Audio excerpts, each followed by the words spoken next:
qu'on va transformer un problème en opportunité. On l'applaudit encore, Christine. Yes. Are we ready? Are you sure? It's on. Yes. Merveilleux. Alors nous allons parler des 5 personnalités de l'argent. Vous avez différentes personnalités dans votre vie, pas mal. Et il y a une personnalité que vous avez tendance à mettre en avant en ce qui concerne l'argent. Donc il y a différents types de personnes. Et selon là, ça se passe soit par leur caractère, soit par leur expérience. Par exemple, il y en a une qui est assez amusante. Elles sont toutes amusantes. Les personnes, on les a toutes plus ou moins. Il y en a qui sont très développées, d'autres pas assez développées. Et ce qu'on appelle l'épargnant ou l'épargnante. Donc, à l'extrême, qu'est-ce que fait l'épargnant? Qu'est-ce qu'elle fait à l'extrême? J'ai l'argent, je mets de côté. Au passage, c'est un très bon principe. Le seul moyen de s'enrichir dans la vie, ce qu'on a dit, c'est de faire un delta, dépenser moins que ce que vous gagnez. Et donc, épargner, ça commence par là. Comment vous pouvez vous enrichir si vous n'épargnez pas? Maintenant, il y en a qui ont un petit challenge et qui ont tendance à passer un peu à l'extrême. Donc, j'épargne. Il y a 70 balais, je meurs d'arrêt cardiaque, et je vais en profiter. Alors c'est bien, la génération suivante en profite. C'était sympa, mais c'est un peu con, pas vrai?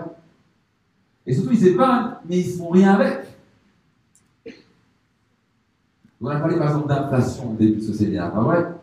Quelque chose qui vaut 100 000 € maintenant, ça vaut combien dans 20 à 30 ans? 60 000 balles. C'est toujours 100 000 le chiffre, mais ça vaut 60 000 balles à cause de l'inflation, parce que le coût de la vie augmente. Ce qui fait qu'il y a de plus en plus de gens, c'est difficile pour eux de vivre, parce qu'ils ont le même salaire, mais le coût de vie augmente. Et la montée là, ils prennent la gorge. Ils épargnent, mais souvent ils ne les font pas fructifier. Et maintenant, ils ont un petit challenge. Donc ça, c'est l'épargnant. Donc si on prend cette épargne, on l'investit, on le multiplie, qui bat l'inflation, maintenant on s'enrichit. Tu vois de quoi je parle? Donc ça, c'est l'épargnant. Peut-être que c'est vous. Les gens qui se reconnaissent. Ensuite, il y a le dépensier. L'inverse. J'ai de l'argent et je le claque. J'ai de l'argent, vous avez un bonus de 5 000 balles et je vais le claquer. Nouvel iPhone, nos petits voyages, pas vrai? Nos fringues, qu'est-ce que vous faites avec? Nouvelle télé, nos voyages, nouveaux restos, nouveaux cadeaux. Et bien, tout ça, c'est merveilleux. On veut aussi avoir de l'argent pour le dépenser, en quelque sorte, pour en profiter. Maintenant, il y en a qui ont un petit problème d'extrême. Vous voyez, tout, c'est une question d'extrême. C'est le curseur. Donc, d'un coup, si tu es constamment en train de dépenser tout ce que tu as, tu te retrouves toujours à zéro, voire en général moins 1000, moins 2000, moins 3000, parce que tu as plus de réserve d'argent de la banque. Et maintenant, il faut acheter une maison où il y a un petit problème, où il y a une surprise, une mauvaise surprise, et tu n'as plus d'argent sur le compte. Et là, qu'est-ce qui se passe au niveau de votre stress? Il monte ou il descend? Il pense qu'il monte sérieusement. Et franchement, c'est pas très fun de vivre constamment en disant, moi j'ai vécu pendant des années avec moins 1000, moins 2000 €. J'ai écouté des agios extraordinaires, c'est bien, ça enrichit la banque. Je suis constamment stressé parce que j'étais constamment découvert. Constamment découvert. Et donc stressé. Et dès que je voulais acheter quelque chose, je ne pouvais pas, j'étais bloqué. Donc ça, c'est le dépensier. Qu'est-ce qu'on a d'autre? Nous avons l'éditeur. Je ne regarde pas mes comptes. Je vais avoir le problème. T'as combien d'argent? Non, je ne sais pas. C'est quoi mon patrimoine? Je ne sais pas. Je ne veux même pas savoir. Je délègue ça à mon époux ou à mon épouse. Voilà la phrase qui me dit tout le temps. Je ne veux pas vraiment savoir. C'est quoi ton patrimoine? C'est quoi? Je ne sais pas. Une fois par an, ce qu'il y a son compte. J'espère que la carte de crédit va marcher. Jusqu'à ce que tu dépenses, jusqu'à ce que. Bon, oh merde, elle est bloquée maintenant. Chérie, tu peux t'en occuper? C'est les rires nerveux. Ça, c'est. Comment ça se passe au niveau des finances? Je crois que ça va bien. Ça va bien, très bien. On évite le problème. On ne va pas vraiment regarder les comptes, on ne va pas regarder où on en est. On évite. Est-ce que c'est une bonne solution d'éviter? On va regarder en face la chose, pas vrai? Qui d'autre? Nous avons le moine.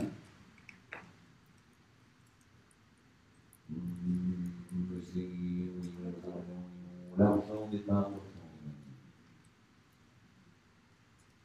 Non, mais le spirituel est tellement plus important que l'argent. Là, je suis d'accord avec lui. Le problème, c'est que c'est un petit peu important l'argent, sinon. Parce que le problème, c'est que tu peux méditer autant que tu veux, c'est souvent une forme de fuite. Donc, je médite au passage. C'est génial le spirituel. Mais tu aides très peu de gens quand tu es fauché. Donc j'ai remarqué que les gens qui ont beaucoup d'argent font tellement plus de bien. Ce qui est un acte spirituel, c'est faire du bien aux autres. Et les gens qui se réfugient dans une sorte d'identité d'avoir 3 boules à la maison, ils mettent une musique, l'argent, c'est pas important, mais je suis fauché. Et je n'ai pas l'argent pour payer l'éducation de mes enfants, et je n'ai pas le temps pour partir en voyage, je critique tout ce qui bouge, c'est l'argent. Mais je suis tellement plus important. Pourquoi? Parce que le spirituel est tellement non critiqué dans la société. Le riche, est-ce qu'il est critiqué?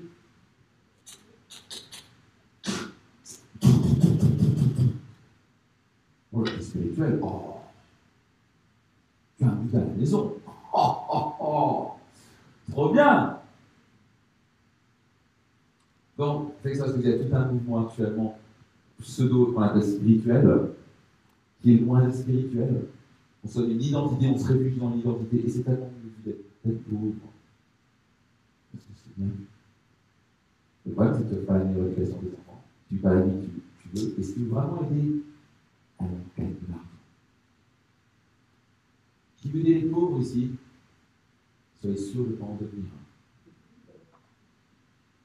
Et ça, on a tendance à parler. C'est tellement plus facile de se réfugier derrière ce côté spirituel que de dire je vais être riche. Et tu peux être riche et spirituel, c'est la magie du et plutôt que la tyrannie du pas vrai. Donc souvent, c'est ce mode quand je dis le moins que ça peut être. Tout ce qui a à voir avec le côté trop spirituel. Et pas ça, génial le spirituel. Je suis quelqu'un qui me conseille, je me conseille dans un spirituel, mais je donne de l'argent chaque année. Tous les bénéfices de mon livre sont donnés à l'humanitaire. C'est un acte.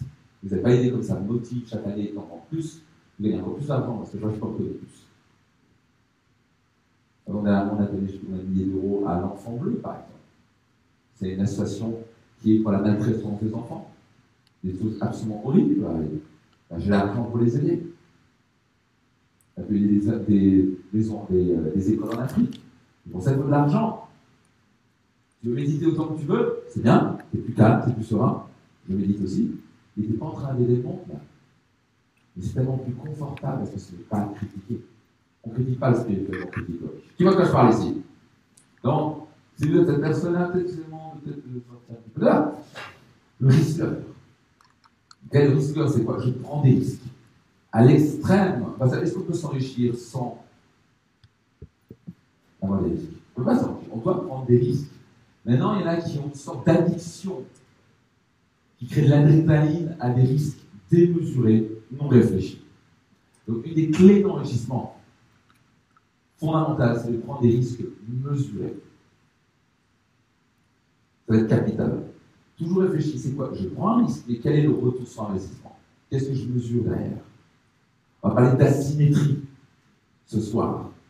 C'est un des principes essentiels dans l'enrichissement. Tous les gens que je connais qui sont considérés comme riches, les gens qui ont incroyablement réussi en affaires ou en investissement, parlent de mots comme asymétrie, on va en parler. C'est des risques. C'est un investissement asymétrique, on va en parler, et donc on prend un risque, mais c'est un risque mesuré. Et les gens, c'est une sorte d'addiction. Tu vois, je prends des risques à l'extrême, c'est cool, tu vois, je fais mal, je mets tout, c'est un peu les gens qui vont faire du poker, ils vont faire all-in. Je veux dire, je mets tout dessus, comme vous voyez dans les films parfois, et là, les gars, ils ont tout perdu. C'est une sorte d'addiction à prendre des risques. Parce que ça leur crée de l'adrénaline, ça leur crée le besoin d'importance. Donc, ils racontent à tout le monde à quel point il a tout perdu. Et je connais personnellement des gens qui font 10 millions d'euros, ils perdent tout, 3 millions d'euros, ils perdent tout, 20 millions d'euros, ils perdent tout. Je suis le bordel. Ça, c'est un risque qui se connaît. Donc, c'est une sorte d'addiction, ce truc-là. Ah, ils sont en risque, là, on machin, ils sont pas de réalité, de lancer des vidéos, puis là, et on s'auto-sabote. On fait ce qu'on veut, parce qu'on est trop confortable, c'est un système inconscient de détruire ce qu'on a construit. Parce qu'on veut trop testé ce risque. Comme l'adrénaline de sauter en parachute, tu vois, les gens qui vont de plus en plus proches, tu vois, qui sont de plus en plus proches quand ils sautent. Donc, la question pour vous, numéro 1, quelle est votre personnalité majeure? Quelle personnalité majeure? Entre là, allez-y. Donc, entre l'épargnant, le dépensier, l'éditeur, le moine et le risqueur. Principalement, je vous dis. Passage, ici, tout le monde a plus ou moins les 5. Qui voit de quoi je parle ici? Ok. Et au passage, qu'est-ce qui serait idéal? Un équilibre de tous.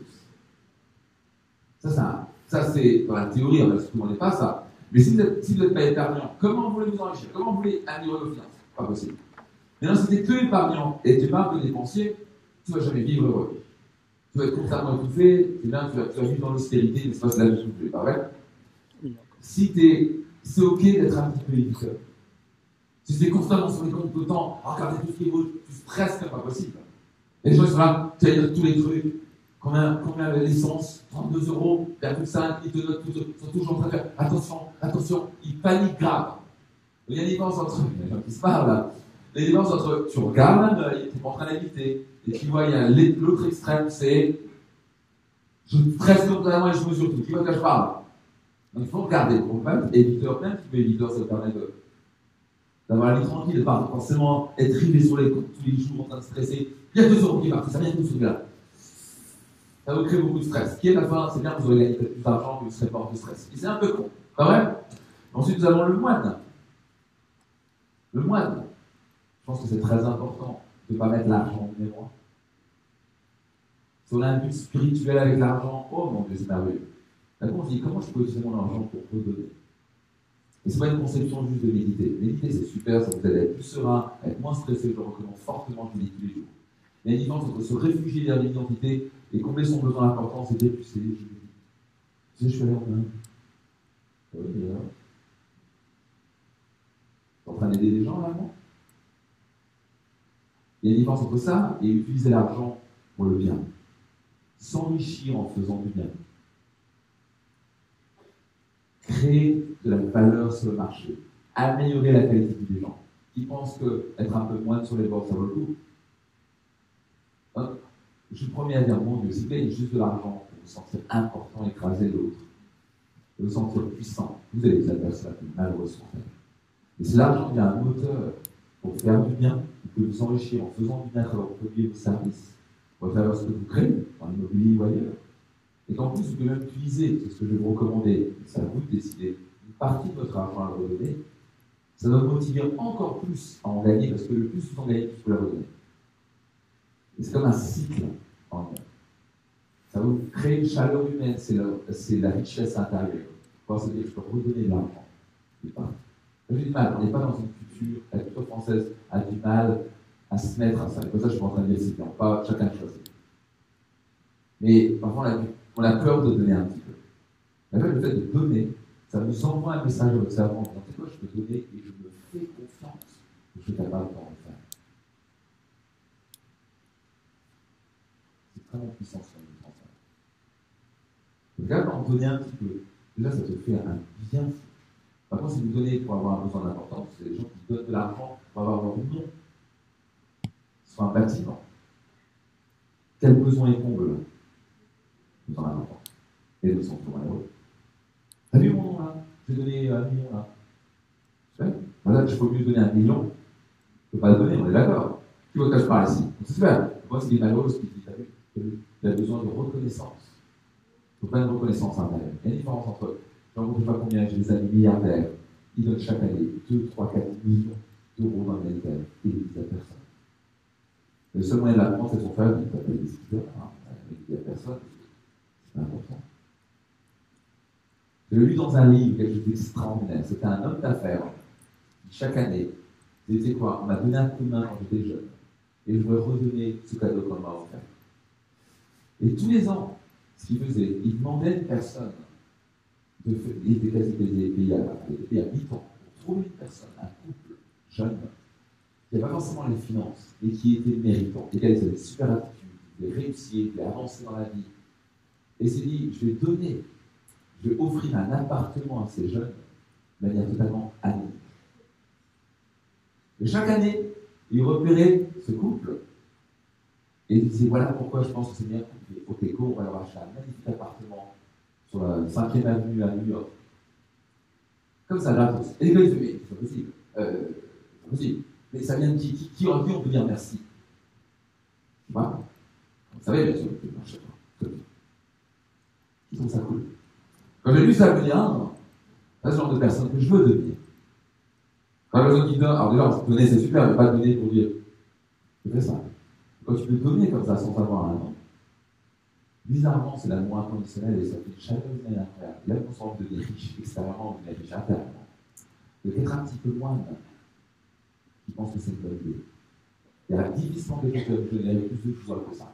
Donc, tu vas plus offrir un appartement tous les ans et se dire que je vais te donner sans avoir un retour de manière anonyme. Moi, je trouve ça très cool. J'ai fait ça, j'ai demandé à mon assistante qui n'est pas très loin ici, avec qui je travaille depuis 10 ans, qui s'appelle Alexandra, une femme merveilleuse. Et je lui ai demandé, pour Noël, d'aller contacter une association pour des familles qui l'ont perdu. Égal, ça allait bien, il y a un passage à vie, le père ou la mère ont perdu leur emploi, et ça allait vraiment pas très bien. Mais qu'il y avait des belles valeurs, des gens qui en voulaient pas juste des gens qui en voulaient, des gens qui étaient méritants, c'est juste dans le passage à vie. Donc elle a trouvé l'association. Et l'association n'était pas à l'aise avec ça, et ils ont dit c'est tout à fait nouveau, j'ai jamais vu ça. Et puis dit écoute, voilà ce qu'on va faire. Je vais donner de l'argent, et on va leur offrir un grand dîner de Noël, en surprise, de manière totalement anonyme. Et donc j'ai demandé de sélectionner 5 familles. Donc finalement ils ont adoré l'idée, ils ont donné les noms. Et c'est une totalement surprise. Donc ma assistante est allée voir au Flunch, et elle a pris beaucoup de nourriture pour cette famille qui n'arrive même pas à avoir de quoi, à peine de quoi bouffer. Et il n'y avait même pas le cadeau pour Noël, donc ça allait difficilement pour ces gens. Okay, et elle est sonnée, donc il y en a 3 qui ont ouvert la porte, pardon, 2 qui n'ont pas ouvert la porte, il y en a 3 qui ont ouvert la porte. Et elle m'a dit, merci pour l'expérience que ça m'a créé une joie incroyable de voir les enfants sauter de joie quand ils ont vu quelque part. Et je savais, je sais pas combien de nourriture comme ça, elle est rentrée, voilà, ça c'est un cadeau, joyeux Noël, et c'était là en pleurs. Les enfants en train de sauter de joie. Ouh, Noël! Et je me dis, qui oublie c'est pas possible, qui oublie ça je l'ai vraiment dit, je ne le dis pas. Mais le cadeau maintenant qu'on offre, c'est moi. On envoie un message fort et il y a des gens qui pensent à vous. Il y a des cadeaux qui peuvent arriver. Imaginez le cadeau pour les enfants. Et ce Noël, en tout cas, ils vont bien vivre. Vous voyez, quand elle m'a raconté ça au téléphone, qui pense que je fais le jugement à ce moment-là. Quand on reçoit un nouvel temps. Donc, être un petit peu moins, je vous recommande. Finalement, nous avons le risque. Si vous ne prenez pas de risque, la notion même de s'enrichir, c'est pas un risque. Dans une entreprise, vers un investissement, mais faire un risque mesuré. Ça va? Alors, je suis curieux ici. Qui sont nos amis épargnants dans l'extrême? Je parle du principal. Qui sont nos amis les épargnants? Ok? Super. Qui sont plutôt les dépensiers? Oh, il y a plus de mains qui s'aident. Les leaders. Qui est plutôt les leaders? Qui est plutôt le moine? Ok, super. Qui est plutôt le risqueur? Ok. Je vous invite à vous lever maintenant. Vous avez entouré. Et je vous invite à noter. Ok, notez. Tim. Quels sont les avantages à agir principalement avec cette personnalité? Quels sont les inconvénients et conséquences à agir principalement avec personnalité? Que décidez-vous de faire? Quel engagement prenez-vous?